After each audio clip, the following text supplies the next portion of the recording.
ঠিক আছে, তাহলে আগে বলো যে আমরা যদি আউটপুট ফাংশন বের করতে চাই, ফার্স্ট কাজ কি, কোন ভ্যালুগুলো সিলেক্ট করবো আউটপুটের, কোনগুলো সিলেক্ট করব যেখানে যেখানে ওয়ান পেয়েছি। তাহলে তোমরা নিজেরাই বলবা, প্রথম ভ্যালু যখন ওয়ান পেয়েছি তার ইনপুট ভ্যালু কি ছিল?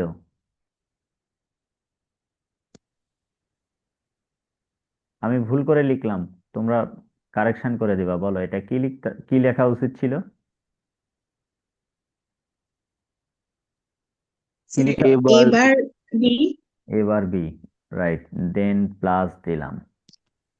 এবার আমরা দ্বিতীয় আউটপুট যখন ওয়ান পেয়েছি তখন তার ইনপুট ভ্যালুটার সাপেক্ষে আবার ফাংশনটা লিখতে হবে।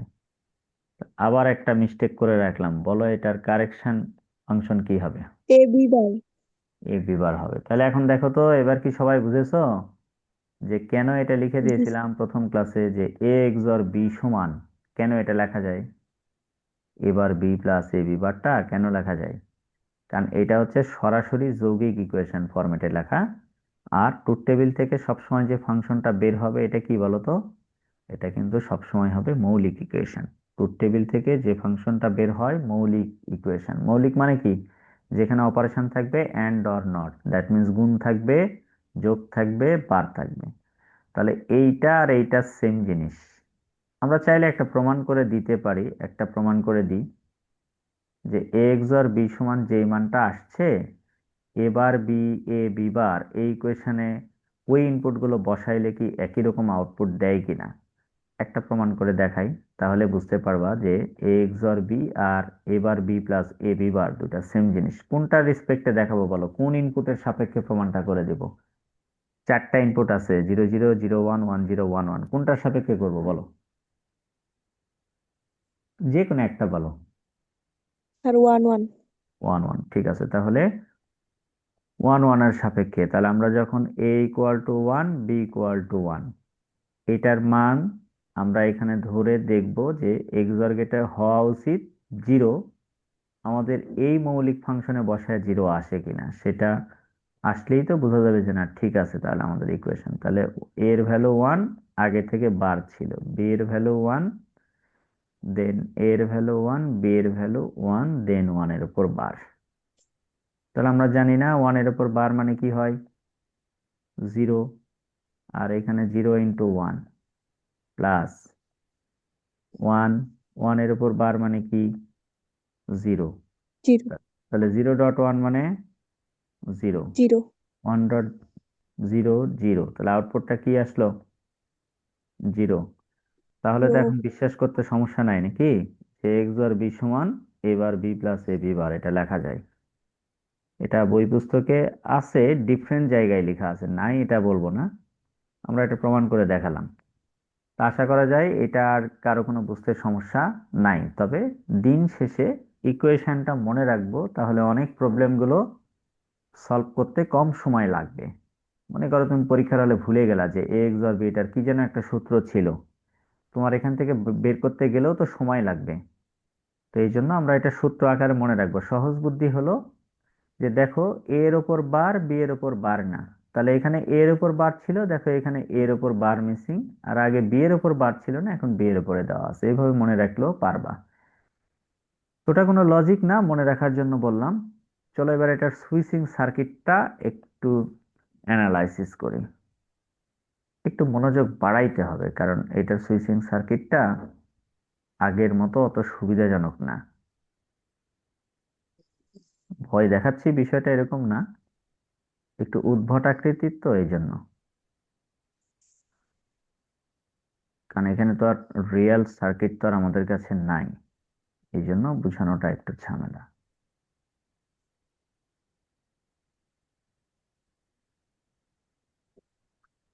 এইটা ধরো এ সুইচের ইনপুট ভ্যালু, সেম ভাবে এইখানে ধরো এটা বি সুইচের ইনপুট প্রান্ত। তাহলে এটা কোন লজিক গেটের সুইচিং সার্কিট ড্র করতেছি বলো তো? এক্সঅর গেটের, হ্যাঁ। তোমাদের বড় ভাইদের এবার টেস্টে আসছিল এক্স নর গেট, আমরা কিন্তু এক্স নর গেটটা এখনো করাইনি, এক্স নর গেটে আসতেছি। এখন তোমরা বলতে পারো স্যার এত কঠিন জিনিসগুলো কি এমসিকিউতে আসে? এবার ঢাকা বোর্ড 25 সালে যে এমসিকিউটা আসছিল, বলো তো তোমরা যে এখন পর্যন্ত যতগুলো সুইচিং সার্কিট পড়ালাম কোনোটাই কি একসাথে দুইটা লজিক গেটের সুইচিং সার্কিট পড়িয়েছি তোমাদের? একসাথে দুইটা? না, আলাদা আলাদা পড়িয়েছি।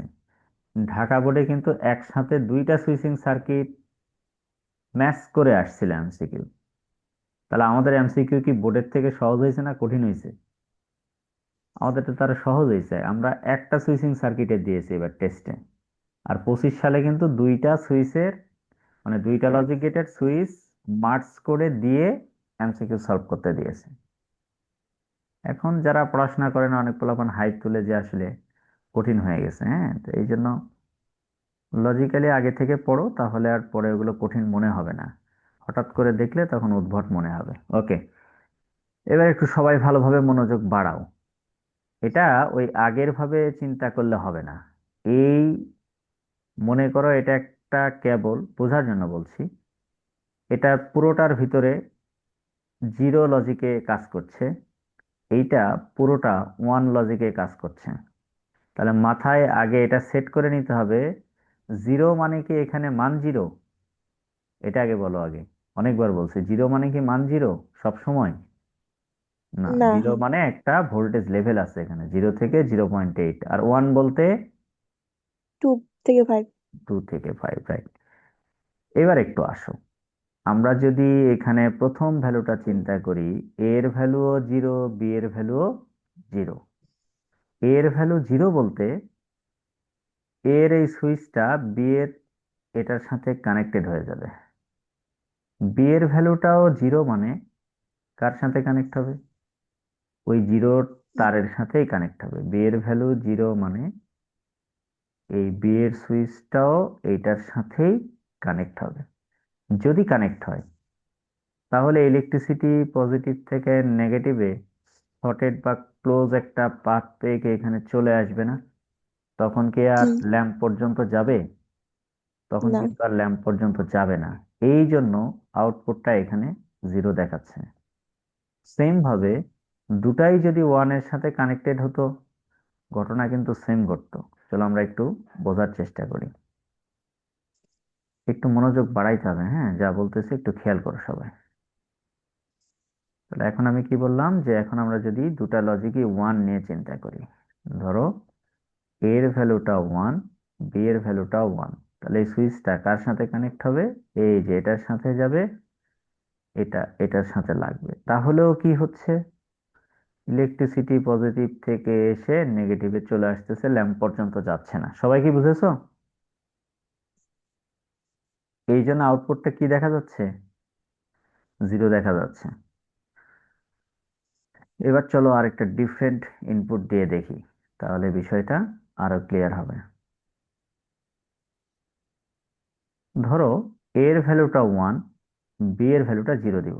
এর ভ্যালু ওয়ান মানে, ধরো এটা দিয়ে দেখাচ্ছি, এর ভ্যালুটা ওয়ান মানে এটা এটার সাথে লাগবে। বি এর ভ্যালুটা জিরো মানে, বি এর ভ্যালুটা জিরো মানে এটা এটার সাথে কানেক্ট হবে। তাহলে বলো তো এখানে কি ক্লোজ পাথ পাচ্ছে? না, তাহলে ইলেকট্রিসিটি কোথায় যাবে? ল্যাম্পে যাবে। ল্যাম্প। ল্যাম্পে যাবে মানেই আউটপুটটা ওয়ান পাওয়া যাবে। সবাই কি বুঝেছো? জি স্যার।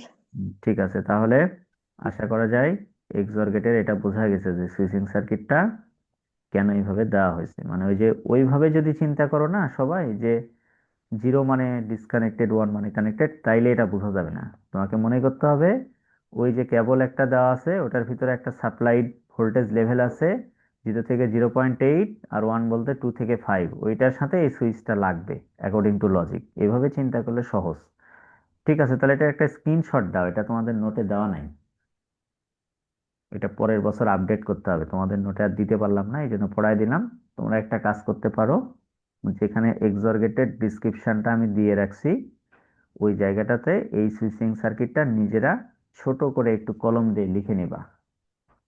তাছাড়া পরে আবার এটা দেখা গেল পারবা না পরীক্ষায় আসলে। ঠিক আছে, আশা করা যায় এটা বুঝেছো। চলো, এটার ইকুয়েশনটাও তো দেখাই দিলাম। চলো এবারে এক্স নরটা দেখাই। এটাই লাস্ট টপিক, আর কষ্ট দিব না। এগুলো মনে রাখো, এগুলো পরীক্ষায় কিন্তু প্রচুর আসে। যেহেতু আমাদের হাতে অনেক সময় আছে, যারা নতুন আসছো তাদের জন্য বলছি, অধ্যায় 2 এর আমি অর্ধেক পড়ায় ফেলছি। তাদের জন্য আমি এক্সট্রা ক্লাস দিয়ে দিব রমজান মাসে, বা এই সামনে যে কয়েকটা দিন পাবো। কাভার করার পরে আমরা আশা করা যায় ঈদের পরে, যারা ফার্স্ট ইয়ারের অন্য হাফ ইয়ারলি সিলেবাসগুলো মিস করে ফেলেছো, অথবা যারা আগে পড়েছো ভুলে গেছো, ওগুলো ইনশাল্লাহ রিভাইজ হয়ে যাবে, কারণ আমাদের হাতে যথেষ্ট সময় আছে। তবে এখন থেকে ক্লাসগুলো আর মিস করো না। এই যে রিপিটেশনের সুযোগটা কিন্তু স্যার ফার্স্ট ইয়ারে কলেজ কি পাওয়া অফ যাবে। দিয়ে দিছে? কলেজ এখন তো অফ, তোমাদের 3 দিন আরো ক্লাস হবে রোজার আগে। এরপরে আমার আসলে লাইভ ক্লাস চলতেছে বলা উচিত না, আনঅফিসিয়াল ডিসিশন হচ্ছে ফার্স্ট ইয়ারের ক্লাস হবে না। বুঝতে পারছো? রোজার ভিতরে সেকেন্ড ইয়ারে যারা ফেল করবে তাদের আসলে রি এক্সাম হবে, রিটেস্ট হবে। এই জন্য তোমাদের হওয়ার চান্স নাই বললেই চলে। তবে গভর্নমেন্ট থেকে কি ডিসিশন নিবে এটা একটা ব্যাপার ডিপেন্ড করে, হ্যাঁ। কারণ নির্বাচনের জন্য কিছু ক্লাস নষ্ট হলো, এই জন্য যদি শিক্ষা মন্ত্রণালয় থেকে চিঠি দিয়ে দেয় যে আপনারা রমজানের 10টা পর্যন্ত চালু রাখেন, তখন তো আর আমাদের কিছু করার থাকবে না। এই জন্য আনঅফিসিয়াল ডিসিশন বলতে আমাদের ক্যালেন্ডারে কিন্তু ছুটি লেখা আছে, তোমরা যদি খেয়াল করে দেখো। হ্যাঁ, অ্যাজ ইউজুয়ালি ছুটিই থাকে। এই জন্য বলাটা উচিত হবে না। ওকে, ঠিক আছে, তাহলে এটা এবার একটু সবাই খেয়াল করো। প্রথমে আগে ইকুয়েশন জেনারেট করাটা দেখাই। কোন ভ্যালুগুলো সিলেক্ট করবো আগে সবাই বলো তো। 1, ওয়ানটা সিলেক্ট করলাম, এইখানে ওয়ানটা সিলেক্ট করলাম। তাহলে এই ওয়ান যখন আউটপুটে পেয়েছি, তখন তার ইনপুট ভ্যালু, এ এর ভ্যালুও জিরো, বি এর ভ্যালুও জিরো, তাহলে ফাংশনটা কেমন হবে বলো, এবার কেমন হবে? বিবার। এবার বি বার, রাইট। তাহলে এর উপরেও বার হবে, বি এর উপরেও বার হবে। দেন দেন প্লাস। যারা একটু কম বুঝতেছো বা পরে জয়েন করেছো, নেটওয়ার্কের প্রবলেম, তারা একটু অডিও ক্লাসগুলো দেখে নিবা। নেওয়ার পরেও যদি কোনো জায়গায় বুঝতে সমস্যা হয়, তাহলে আমাকে হোয়াটসঅ্যাপ করতে পারো, কারণ এখন আমি তো নিজেও বাসার বাইরে কোথাও যাচ্ছি না। এই জন্য আমি ফ্রি থাকবো, কারো প্রবলেম হলে কোনো সমস্যা নেই, আমাকে মেসেজ করতে পারো। আচ্ছা, আগে অডিও ক্লাসটা দেখবা। এবার দুটাই ওয়ান ওয়ান, তাহলে কি হবে? এবি। এবি হবে। তাহলে এখন কি বুঝতেছো যে কেন নোটে লেখা আছে, বা ক্লাসে আগে বলছিলাম যে বাবারে আপাতত মনে রাখো এ জর B whole bar equal to A bar B bar plus AB. তাহলে যেহেতু আমরা বুঝে গেলাম কেন এটা সমান এটা লেখা যায়, এখন আমরা সূত্র আকারে এটা মনে রাখবো। এ এবং বি এর উপরে আলাদা আলাদা বার, এবং এ বি এর উপর দুটার কোনোটার উপরেই বার না। 2বার বাসায় লিখবা, তাহলে মনে থাকবে। তাহলে যে কোনো একটা ভ্যালু আমরা প্রমাণ করি, দেখি এবার মিলে কিনা। কোনটা নিব বলো? আচ্ছা, ওয়ান ওয়ান ওয়ান দিয়েই করি। আগের বেলা যেহেতু ওয়ান বসাইছিলাম, তাহলে ওয়ানের উপর বার, এইখানে ওয়ানের উপর বার, দেন ওয়ান ইন্টু ওয়ান। তাহলে দুটাই ওয়ানের উপর বার মানে কি? জিরো জিরো আসবে। 0। তাহলে 0.0, আর এখানে দুইটা ওয়ান মানে ওয়ান। তাহলে 0+1 কি হবে? 0+1 সমান 1। ওয়ান হবে। তাহলে আমরা এবার B bar plus A B আর A X or B whole bar, দুটা ইকুয়েশন সেম ইকুয়েশন। এবার চলো আমরা সুইচিং সার্কিটটা মেলাই। আগেরটা যেহেতু বুঝেছো, তাহলে তো এটা খুব সহজ। কোনটা রিসপেক্টে দেখাবো? ধরো জিরো জিরো রিসপেক্টেই দেখাই। এর ভ্যালুটা জিরো মানে তারটা কার সাথে লাগবে? এটার সাথে। বি এর ভ্যালু জিরো মানে এটার সাথে। তাহলে জিরো। ইলেকট্রিসিটি কি সরাসরি ল্যাম্পে চলে যাবে না? বুঝেছো?